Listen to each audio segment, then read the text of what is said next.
Sable arrived in Redemption Creek with little more than the dust on her hem and a name that felt too fine for her circumstances. Her husband, Thomas, had promised her a new life under a wide-open sky, but the sky had taken him instead, a sudden fever burning him out halfway across the plains. The wagon train, with its timetable and its fear of contagion, had left her with a sack of flour, a handful of coins, and a collection of pitying glances that did less to warm her than the thin wool of her shawl. She had walked the last 20 miles, following the ruts until they solidified into a street flanked by false-fronted buildings that looked as weary as she felt. The town sized her up in an instant. A widow. Young, alone, and poor. The women saw a burden or a threat. The men saw an opportunity or a problem. She saw only faces behind windows, curtains twitching, life going on in a world that had ground to a halt for her. She found lodging in a room behind the laundry, a space that smelled perpetually of lye soap and damp linen, and paid for it by mending the torn shirts and frayed cuffs of the very people who watched her with such suspicion. Her hands, which had once known the soft feel of book pages and piano keys, grew calloused and raw. She learned the language of the town not through conversation, but through the state of its clothing. The rancher's denim worn thin at the knee, the preacher's collar gone gray with sweat, the saloon girl's lace torn in a hurry. She spoke little and ate less. Grieving was a luxury she could not afford. Survival was a relentless master, demanding every ounce of her attention. She existed in the margins, a ghost haunting the edges of the town's daily life. She rose before the sun to heat the laundry's heavy irons and worked until her back ached and her eyes burned from the poor light. In the evenings, she would walk to the edge of town, not toward the setting sun that reminded her of promises now broken, but toward the dark line of the mountains, their jagged peaks a constant silent testament to things that could endure. It was there, in the quiet company of sagebrush and stone, that she allowed herself to remember the man she had lost, his easy laugh, and the steady warmth of his hand in hers. Then she would lock the memories away, for they were too heavy to carry with the rest of her burdens. Leland Calloway was the man the town orbited. His ranch, the Triple C, was the largest in the territory, his cattle the lifeblood of the local economy. He was a man carved from the same hard rock as the mountains that shadowed his land, his face a map of quiet sorrows. He had buried a wife years ago, the small grave on a hill overlooking his house, a place no one dared mention. He was respected, feared, and utterly alone, walled off behind a fortress of duty and discipline. He moved through the town like a force of nature, his presence silencing conversations, his quiet orders obeyed without question. He was the king of this small, dusty kingdom, and he seemed to find no joy in his rule. Sable knew of him only through the clothes she mended. His shirts were of good quality, but worn hard. The stitches were always strained across the shoulders, as if he carried a weight greater than muscle and bone. She had seen him once from a distance, a tall, solitary figure on a powerful horse. His hat pulled low. He was a part of the landscape, as remote and unapproachable as the highest peak. Their worlds were not meant to intersect. Hers was a world of steam and soap and the careful accounting of pennies. His was a world of vast horizons, of cattle and land, and the quiet exercise of power. The intersection came on a night thick with the smell of rain that wouldn't fall. A boy, no older than 10, breathless and wide-eyed, burst into the laundry. "Mrs. Sable? Mr. Calloway needs you. The mare. Starlight." Sable looked up from a torn tablecloth, her needle poised mid-stitch. "Mr. Calloway needs Dr. Miller, not a seamstress." "He's there," the boy panted. "Been there all day. He's doin' nothin'. The mare. She's dyin'. Jed, one of the hands. He said you had a way with animals. Said he saw you with that stray dog behind the smithy. She remembered the dog, its leg mangled in a trap, how she had cleaned the wound with boiled water and bound it with strips of her own petticoat. She had learned about animals and herbs from her grandmother, a woman whose knowledge was dismissed as folk nonsense back east, but had proven more useful on the trail than any book learning. She hesitated. To insert herself into the affairs of a man like Leland Calloway was to invite scrutiny, and scrutiny was the last thing she wanted. But the thought of the mare, suffering and helpless, pulled at something deep within her. It was a pain she understood. "All right," she said, her voice raspy from disuse. She wiped her hands on her apron, took a small leather pouch of dried herbs from her meager belongings, and followed the boy out into the suffocating twilight. The barn at the Triple C was larger than the church in Redemption Creek. Light spilled from its open doors, casting long, dancing shadows. Inside, a knot of anxious men stood clustered, their hats in their hands.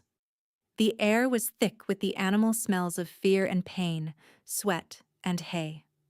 In the center of the clean-swept floor, on a deep bed of straw, lay a magnificent gray mare, her coat slick with sweat, her sides heaving. Her eyes were wide with terror and exhaustion. Standing over her, looking flustered and angry, was Dr. Miller, his sleeves rolled up, his face red. And beside the mare's head, kneeling in the straw, was Leland Calloway. He did not look like a king now. He looked like a man watching something he loved die. His hand rested on the mare's neck, a gesture of helpless comfort. He didn't look up as Sable approached, his focus entirely on the animal. It was Dr. Miller who saw her first. "What is she doing here?" he snapped, his voice tight with offense. "This is a medical situation, not a sewing circle." Sable ignored him. Her eyes were on the mare. 12 hours, the boy had said. A death sentence. She could see the unnatural stillness, the way the mare's contractions had lost their force, becoming mere tremors of exhaustion. She walked forward, her steps quiet and sure on the straw-strewn floor. As she drew near, Leland finally looked up. His eyes were the color of a stormy sky, and in their depths she saw a flicker of something she recognized: desperation. "Jed sent for her, Mr. Calloway," one of the hands mumbled. "Said she had a gentle hand." "A gentle hand is useless," Dr. Miller scoffed. "The foal is turned, it's hopeless. We'll lose them both if we don't put the mare out of her misery." Leland's jaw tightened, a muscle jumping in his cheek. The finality in the doctor's voice was a physical blow. Sable knelt opposite him, on the other side of the mare's great shuddering body. She didn't look at the men. She looked at the horse. She laid a hand on its neck, and under her palm she felt the frantic, thready pulse. She began to speak, her voice low and steady, a soft murmur that cut through the tension in the barn. "Easy now, girl. Easy. You fought hard. Just a little longer." The mare's ear twitched toward the sound. Her panicked breathing hitched, then steadied, just for a moment. Leland watched Sable's face, the calm authority in her eyes. She wasn't looking at him, or the doctor, or anyone else. She was in a world populated only by herself and this dying animal. "Doctor," she said, her voice still quiet but carrying the weight of command, "you are frightening her. Your panic is making it worse. You should leave." Dr. Miller's face purpled with rage. "How dare you? I am the only qualified medical man in this territory. You are a laundress." "And you are a man who doctors people," Sable countered, her gaze finally lifting to meet his. It was cool and unwavering. "This is not a person. Her body works differently. Her fear works differently. You are killing her with your good intentions." "A man who can't ask for help is a man who breaks," she thought, looking from the doctor's pride to Leland's despair. The barn fell silent. The ranch hands shuffled their feet, avoiding everyone's eyes. The challenge hung in the air, thick and heavy. It was an unthinkable breach of the town's rigid order. A penniless widow dismissing the town doctor in front of the town's most powerful man. Leland looked from the doctor's sputtering face to Sable's calm one. He saw the way his mare, Starlight, seemed to lean into Sable's touch, the way the frantic rolling of her eyes had stilled. He had spent 12 hours listening to the doctor's pronouncements and watching his best horse fade. He had nothing left to lose. He rose to his feet, his tall frame seeming to fill the barn. He looked at Dr. Miller, and his voice was quiet. But it was the quiet of a rock slide before it begins. "Go home, doctor." Dr. Miller stared, aghast. "Leland, you can't be serious. You'll listen to this vagrant?" "I said," Leland repeated, his voice dropping lower. "Go home." He took a step toward the doctor, and the man finally flinched, his bluster deflating. He snatched his bag, shot a look of pure venom at Sable, and stormed out of the barn, muttering about ignorance and witchcraft. The hands, at a nod from Leland, filed out after him, leaving the three of them alone in the lamplight, the man, the woman, and the laboring mare. The silence that descended was profound. Leland looked at Sable, a question in his eyes he did not know how to ask. "I need clean water, boiled and cooled a little, and strips of cloth. And lard, if you have it," she said, her tone all business. She was already shrugging off her shawl, rolling up the sleeves of her worn dress. "And I need you to keep talking to her. Let her know you're here. Don't let her give up." He didn't question her. He simply moved to obey, his long strides purposeful. For the first time in a very long time, Leland Calloway was taking orders. And in the warm, lamp-lit silence of his barn, he was surprised to find it felt less like a surrender and more like a strange, unfamiliar flicker of hope. The night deepened, wrapping the barn in a cocoon of quiet intensity. Leland returned with the items she'd requested, setting them on a clean barrel head within her reach. He watched as she worked, her movements economical and sure. She washed her hands and arms meticulously, a city habit that seemed out of place yet deeply reassuring here. She spoke to Starlight constantly, a stream of soothing nonsense and gentle encouragement. The mare, who would have kicked any other stranger who came near, seemed to draw strength from the sound of her voice. "The foal is breech," Sable said, her voice soft but clear in the quiet. "A back leg is caught. The doctor was right about that much. He was wrong that it was hopeless." She lubricated her arm with the lard and, with a deep breath, reached inside the mare. Leland flinched, an involuntary reaction to the intimacy and the risk of the act. Sable's face was a mask of concentration, sweat beading on her brow. Her eyes were closed, as if she were seeing with her hands. The mare groaned, a deep guttural sound of pain, and struggled. "Hold her head, Leland," Sable commanded, her voice strained. "Talk to her. Keep her steady." He immediately went to the mare's head, stroking her face, his voice a low rumble. "Easy, Starlight. Easy, girl. She's helping you?" He spoke to the horse, but his eyes were fixed on Sable. He had never seen anything like her. In town, she was a shadow, a downcast woman who scurried from place to place. Here, in his barn, illuminated by the golden light of the lanterns, she was transformed. She possessed an authority that came not from wealth or position, but from pure, undeniable competence. She was not afraid of the pain, the blood, the mess. She met it head-on. For what felt like an eternity, she worked, her body tense with effort. Leland could see the muscles in her back and shoulders straining under the thin fabric of her dress. He felt a wave of protectiveness so fierce it startled him. He was used to being the one in charge, the one who solved problems with force or money. But this was a problem his strength couldn't fix. He could only watch and trust and offer what little comfort he could to his suffering animal. Suddenly, Sable gasped. a sharp intake of breath. I have it. I have the leg. She began to pull, slowly, carefully, timing her efforts with the mare's now feeble contractions. Push, girl, she whispered, her voice fierce. Help me. You have to help me now. As if she understood, the mare gave a great shuddering heave. Sable pulled, her feet sliding in the straw. Leland moved instinctively, bracing her from behind, his hands finding her shoulders. For a moment she leaned back against his solid frame, drawing strength from him. The touch was electric, a jolt of awareness that had nothing to do with the life-and-death struggle in front of them.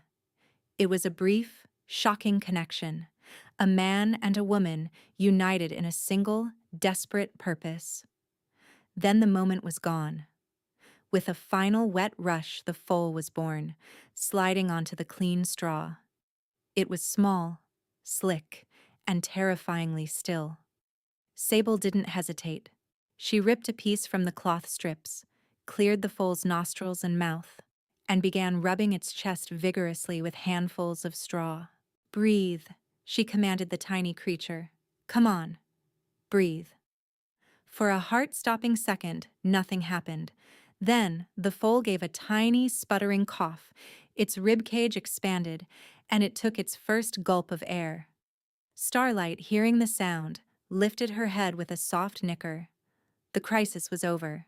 Sable sat back on her heels, her body trembling with exhaustion and relief. She was covered in sweat and grime, her hair falling from its pins, but her face was luminous.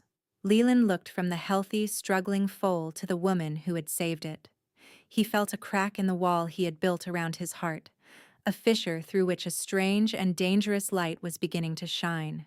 He had seen strength in his life, the strength of men who broke horses, the strength of men who faced down enemies, but he had never seen a strength like this. It was quiet, it was fierce, and it was rooted in healing, not breaking. He cleared his throat, the sound loud in the suddenly peaceful barn. I don't know how to thank you. Sable looked up at him, her eyes dark with fatigue. A live foal and a healthy mare is thanks enough. She got to her feet, her movements stiff. She'll need warm water with a little bran, and you'll need to watch to make sure she passes the afterbirth. He nodded, feeling clumsy and useless. He reached into his pocket and pulled out a small leather pouch. Please, for your trouble. He held out a sum of money that would have fed her for 6 months. She looked at the coins in his palm, then back at his face. She took only $2 silver. This is a fair price for a night's work, she said simply. To take more would be to accept charity, and her pride was one of the few things she had left. Good night, Mr. Calloway. She turned to leave, but his voice stopped her. Sable. It was the first time he had said her name. It sounded different in his mouth, solid and real. She turned back. My name is Leland, he said, and in the space between them, something shifted. The ranch owner and the laundress were gone. There were only Leland and Sable, two lonely people in a barn at the edge of the world, bound by the shared miracle of a life just saved. The next day, Leland came to the laundry. His presence filled the small, steamy room, making it feel even more cramped and poor.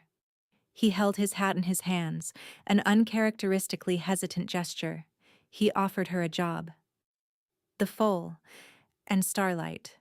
They're both doing well, he began, his gaze sweeping over the room, taking in the tubs and the piles of mending, the evidence of her hard life. I've never seen anyone with your skill. I have more than 50 horses. They are valuable. I would pay you well to look after them. To be there when they need what you can do. He offered her a small cabin on his property, a place that had once been for a senior ranch hand. It had a real stove, a proper bed, and a small patch of ground for a garden. It was more than she had dreamed of. It also put her directly under his protection and in his orbit. It was a dangerous proposition. The town would talk. Mrs. Abernathy, The self-appointed matriarch of Redemption Creek, who had been trying to marry off her daughter to Leland for years, would surely see it as an affront. But the alternative was this steamy room, this life of invisibility and aching loneliness. She looked at his face, at the sincerity in his storm-gray eyes, and saw not a proposition, but an offer of respect. He was not offering her charity. He was offering her a position worthy of her skills. "I accept," she said. Life at the Triple C was a world away from the town. The sky was bigger, the air cleaner. The work was hard but honest. She spent her days with the horses, her quiet presence a balm to their skittish natures. She learned their personalities, their strengths, their weaknesses. She treated sprains with comfrey poultices, soothed coughs with mullein tea, and cleaned wounds with a skill that made the ranch hands watch her with a mixture of suspicion and awe. She had her own space, her own work. For the first time since Thomas died, she felt a sense of purpose. Leland kept his distance, but she felt his eyes on her. He would watch from the porch of the main house as she worked with a young colt in the corral. He would appear at the stable door with a cup of coffee for her on cold mornings, setting it on a railing without a word before disappearing again. They rarely spoke, but a conversation was happening nonetheless, in these small, quiet gestures. One afternoon, he found her behind her cabin, struggling to break the hard, sun-baked earth with a rusty spade. She was trying to create a small garden for her herbs. The work was slow and frustrating. She didn't see him approach. He simply stood there for a long moment, watching her determined, fruitless efforts. He left without a word. Sable felt a flush of shame, chiding herself for her weakness. The next morning, when she stepped outside, there was a perfectly constructed raised garden bed, 4 feet square, made of fresh-cut pine. The wood still smelled of the forest. It was filled with dark, rich soil he must have brought up from the riverbank. There was no note. There was no mention of it. But she knew. It was a gift that asked for nothing in return, a quiet acknowledgement of her needs. She ran her hand over the smooth wood, and a warmth spread through her chest that had nothing to do with the morning sun. Their paths began to cross more frequently. He would seek her out to ask her opinion on a new stallion he was considering buying. She would leave a plate of food covered on the back porch for him when he worked past supper. They were circling each other, 2 solitary planets slowly being drawn into the same gravitational pull. The silence between them became comfortable, laden with things unsaid. One evening, she was mending a bridle in the barn, the familiar, soothing scent of leather and hay around her. He was there, checking on a horse that had pulled up lame. They worked in companionable silence, the only sounds the scrape of her awl and the soft snuffling of the horses in their stalls. "You're good at that," he said, his voice making her start. "Fixing things." "It's what I know how to do," she replied, not looking up from her work. "Mending what's broken." He came closer, leaning against the stall door. "Some things can't be mended." His voice was low, heavy with a sorrow that felt old and deep. She knew he wasn't talking about the bridle. She risked a glance at him. In the fading light, his face was all shadows and angles, his eyes fixed on some distant point only he could see. She thought of the small, unmarked grave on the hill. "No," she said softly, "but you can learn to live with the break. It becomes a part of you, like a bone that sets crooked but still holds your weight." He looked at her then, a long, searching look that felt as if it were peeling back the layers of her own carefully constructed defenses. He saw not just the widow, the laundress, the horse healer. He saw a woman who understood loss, who knew the geography of grief as well as he did. In that moment, the loneliness that had been his constant companion for years receded, just a little. As he turned to leave, he placed his hand on the small of her back to guide her through the narrow doorway. The touch was brief, proper, a simple courtesy. But it seared through the thin fabric of her dress like a brand, She froze, her breath catching in her throat. He stopped too, his hand still on her. Neither of them moved. Neither of them breathed. The air crackled with a tension that was both terrifying and exquisite. Then, from the main house, a bell rang, calling the hands to supper. The spell was broken. He dropped his hand as if burned, muttered a gruff, "Good night," and strode away, leaving her trembling in the doorway, her heart hammering against her ribs. The whispers started soon after. They drifted out from town like a foul smoke, carried on the tongues of gossips, and fanned by the bitterness of Dr. Miller and the jealousy of Mrs. Abernathy. They called her the Horse Witch. They said she used strange potions and incantations. Dr. Miller, his pride still smarting, told anyone who would listen that her methods were dangerous and unnatural. Mrs. Abernathy, seeing her plans for her daughter thwarted, hinted at darker things, suggesting that a woman who appeared from nowhere with no family must be running from a shameful past. Sable felt the change immediately.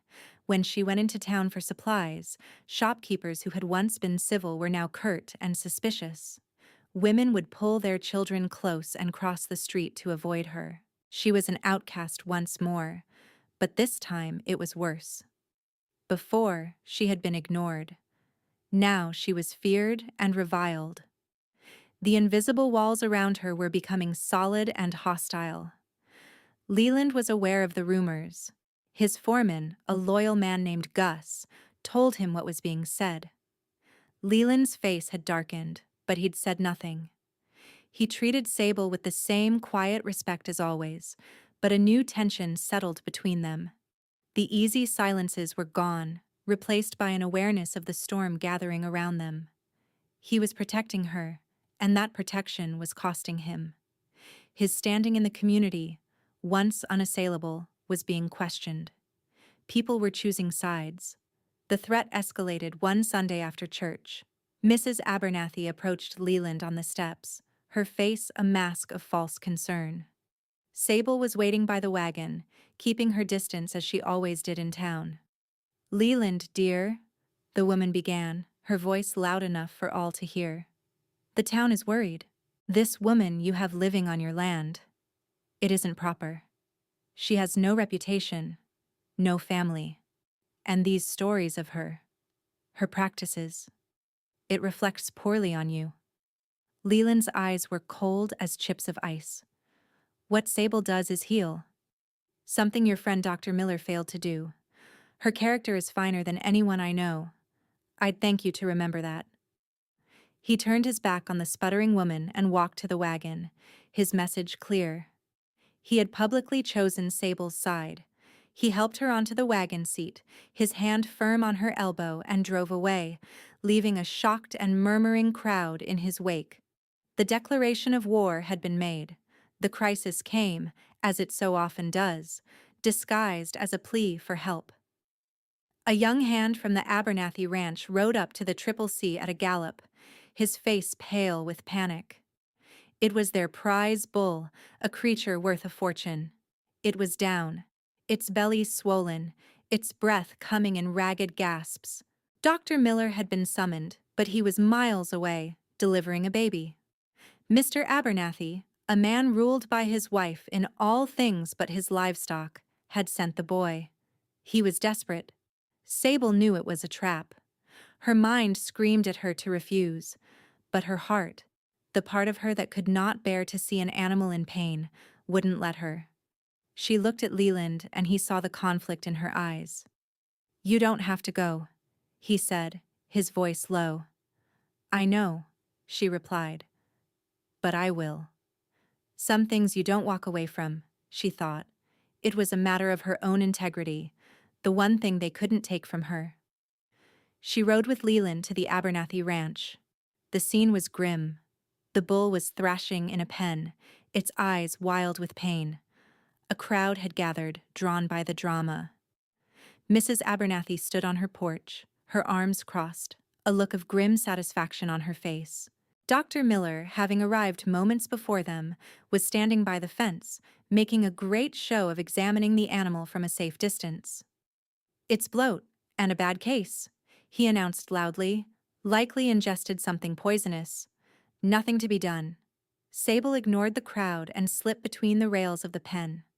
She approached the suffering animal, speaking to it in the same low, calming tones she used with the horses. She could feel the hostility of the onlookers like a physical force. She laid a hand on the bull's swollen side, her experienced touch telling her everything she needed to know. The bloat was too advanced. The stomach wall was already compromised. There was nothing she, or anyone, could do. The animal's fate had been sealed hours ago. She looked up, her eyes finding Mr. Abernathy's. "I'm sorry," she said, her voice filled with genuine compassion. "It's too late." As if on cue, the bull gave a final, agonized groan and fell still. A collective gasp went through the crowd. Mrs. Abernathy seized the moment. She pointed a trembling finger at Sable. "She killed him. She touched him and he died. She's a witch. She poisoned him to spite us for questioning her." Dr. Miller stepped forward, his face grave. "I warned you, Leland. I warned this town. These folk remedies are dangerous. She likely gave it some unholy concoction that finished it off." The crowd erupted. The whispers became shouts. "Witch! Murderer!" They surged toward the fence, their faces twisted with fear and hatred. Leland moved instantly, placing himself between them and Sable, his body a solid wall. "Get back," he snarled, his voice a low thunder that stopped them in their tracks. "All of you, get back." But the damage was done. The accusation had been made public. The town's fear had found its target. Sable looked at the faces in the crowd, at the venom in their eyes, and she felt a cold despair wash over her. She had tried to heal, and they had twisted it into an act of malice. She looked at Leland, standing guard over her, and saw the cost of his loyalty. He was one man against the whole town. For him, she had become a liability, a blight on his name. That night, the weight of it all crushed her. She sat in her small cabin, the silence pressing in on her. She had come to this place with nothing, and she had built a small corner of a life for herself. She had found work that gave her purpose. She had found a man whose quiet strength called to her own. And now, it was all turning to ash. Her presence was destroying him. It was a simple, brutal calculation. To stay would be to pull him down with her. To love someone, she realized, sometimes meant leaving them. Before the first hint of dawn, she packed her few belongings into the same worn valise she had arrived with. She left the cabin tidy, the bed made, the floor swept. On the table, she placed the $2 silver he had paid her that first night. It was all she had to give. She wrote no note. A note would invite him to follow, and he must not.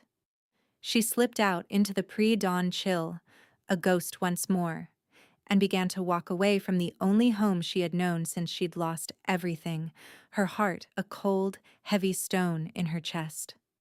Leland found the cabin empty at sunrise. He had come with a cup of coffee, a morning ritual that had become the anchor of his day. The sight of the tidy, deserted room hit him like a punch to the gut. On the table, the $2 silver gleamed in the faint light. He understood instantly. The town, the accusations, his own stubborn pride. It had all driven her away. She was leaving to protect him. The realization was a shard of ice in his heart. He stood there for a long moment, the coffee growing cold in his hand. The silence of the cabin screamed at him. For years he had cultivated silence, welcomed it, used it as a shield. Now it was his enemy. He had let her walk into a trap. He had stood by while the town tore her down. He had defended her, yes, but he had not told her what truly mattered. He had not told her that her presence on his ranch had done more to heal him than time ever could. He had not told her that the thought of facing his lonely life again was unbearable. A ranch isn't a home without a heart in it, he thought, the words forming with a clarity that shook him. He slammed the coffee cup down on the table, the ceramic cracking. He ran to the stable, saddled his fastest horse, and galloped out, not caring about the noise he made, not caring about the ranch hands who stopped and stared. He had one purpose: to find her. He rode not because she was helpless, but because he was helpless without her. He found her a few miles down the road, a small, solitary figure walking toward the rising sun.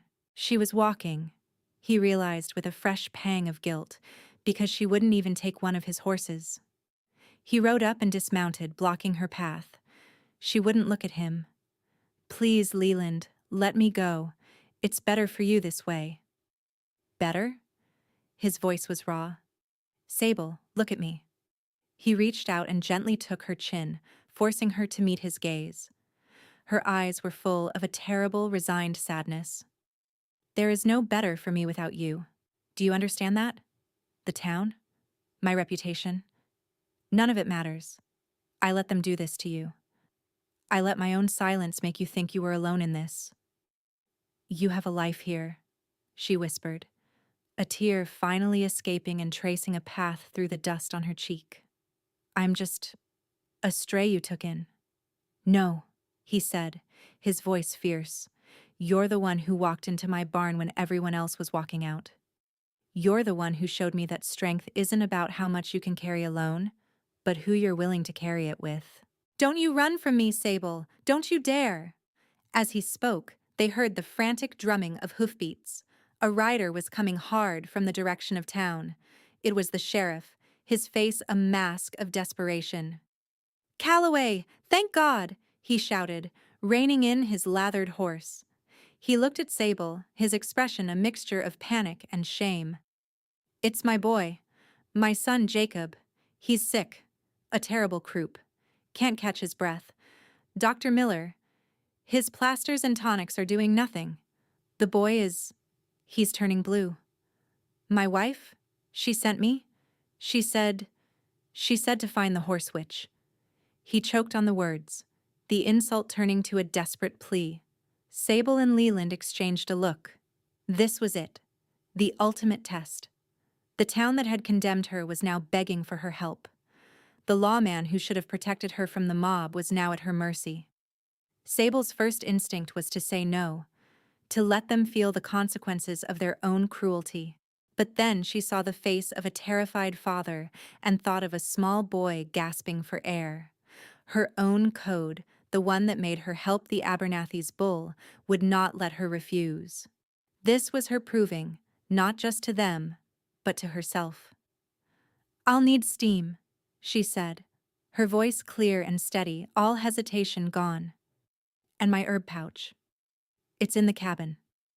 Leland swung into his saddle and pulled her up behind him. He didn't hesitate. He didn't ask. He wheeled the horse around and they rode back toward Redemption Creek, the sheriff following close behind. They rode into town not as a rancher and his disgraced employee, but as a united front, a force that the town would have to reckon with. The sheriff's house was crowded with anxious neighbors, including a flustered Dr. Miller and a pale Mrs. Abernathy. They parted like the Red Sea as Sable walked in, with Leland right behind her, his hand resting on her back in a gesture of unwavering public support. The sound from the back room was terrifying, a harsh, barking cough followed by a high-pitched wheezing. Sable ignored the hostile stares and went straight to the kitchen. She set a great kettle to boil on the stove. She opened her herb pouch, the familiar sense of mullein and horehound filling the air. The sheriff's wife, her face blotchy with tears, watched her with wide, pleading eyes. "Keep the doors and windows closed," Sable instructed. "We need to fill the room with steam." Dr. Miller stepped forward. "This is madness. The boy needs air, not steam. You'll suffocate him." "He is suffocating now, Doctor," Leland said, his voice dangerously quiet. He stood blocking the doorway to the sick room. "She will do what she needs to do." When the kettle was roaring, Sable wrapped it in a towel and carried it into the small bedroom. The boy on the bed was small and frail, his little chest working frantically, a bluish tint around his lips. She set up a tent of blankets over his head and the steaming kettle, adding the herbs to the hot water. The room filled with a thick, aromatic vapor. She sat by the bed, holding the boy's hand, murmuring to him, her calm a tangible presence in the terrified room. The minutes stretched into an eternity. The crowd in the front room was silent, listening. The only sounds were the boy's ragged breathing and Sable's low voice. Slowly, almost imperceptibly, the harsh, scraping sound of his breathing began to soften. The desperate gasps became deeper, fuller breaths. The barking cough lessened. After a half an hour, the boy's breathing was nearly normal. The blue tint had faded from his lips, replaced by the healthy pink of sleep. He was exhausted, but he was alive. He was breathing. Sable emerged from the room, her face tired but serene. The sheriff's wife burst into tears, this time of gratitude, and embraced her. The sheriff stood speechless, his hat crushed in his hands, his eyes shining with unshed tears. The gathered townspeople looked on, their faces a mixture of awe and shame. In one quiet, competent act, she had saved a child's life and exposed Dr. Miller's blustering ignorance for all to see. The glass slipper had been placed on her foot, and it was a perfect fit. Her hidden strength had been made public, and it was undeniable. Mrs. Abernathy, her face ashen, slipped out the back door. Dr. Miller, utterly defeated, could only stare at the floor. Leland looked at Sable, and his heart felt so full he thought it might burst. He had ridden after her to save her, but in the end, by being exactly who she was, she had saved them both. She had rescued his heart from its prison of grief, and she had rescued her own good name from the town's poison. The rescue was, as it always must be, mutual. 3 months later, the world had been remade. The spring grass was green on the hillsides, and the foal she had delivered, now a gangly, confident colt, followed her everywhere. Dr. Miller had quietly packed his bags and left town, his reputation in tatters. Mrs. Abernathy kept to her house, her social power broken. The people of Redemption Creek now greeted Sable with a deep and humbled respect. They called her Mrs. Sable, and when they needed help, for their children or their livestock, they came to her first. She no longer lived in the small cabin. She lived in the main house with Leland. Her herb garden, moved from its box to a large tilled plot near the kitchen, was flourishing. The house, once a silent monument to one man's loneliness, was now filled with the smell of baking bread and drying herbs, with the sound of quiet conversation and, sometimes, soft laughter. One evening they sat together on the porch, watching the sun set, painting the sky in strokes of orange and purple. It was a comfortable, familiar silence now, the kind that exists between two people who know each other's hearts without the need for words. Leland reached over and took her hand. His was calloused and strong, hers was smaller, stained with the earth of her garden, but they fit together as if they were made for it. "I used to hate the sunsets," he said, his voice a low rumble. "They just meant another day was over, another day alone." He squeezed her hand. "Now I can't wait for them. To sit here. With you." Sable leaned her head against his shoulder. The hard muscle and bone felt like the safest place on earth. She had arrived in this land with nothing, a widow adrift in a hostile world. She had been dismissed, feared, and cast out. But she had held on to who she was. She had mended what was broken, in animals and in people, and in the broken heart of this good, quiet man beside her. The frontier was still a wild and dangerous place, but she was no longer afraid. She had found her shelter. She had found her home. "This feels right," he said, his words a simple truth, not a question. "Yes," she whispered, as the last light of day faded and the first stars appeared in the vast, peaceful sky. "It does." She had walked into his life to save his best mare, and had ended up saving the man himself. and in doing so, she had finally, truly saved herself.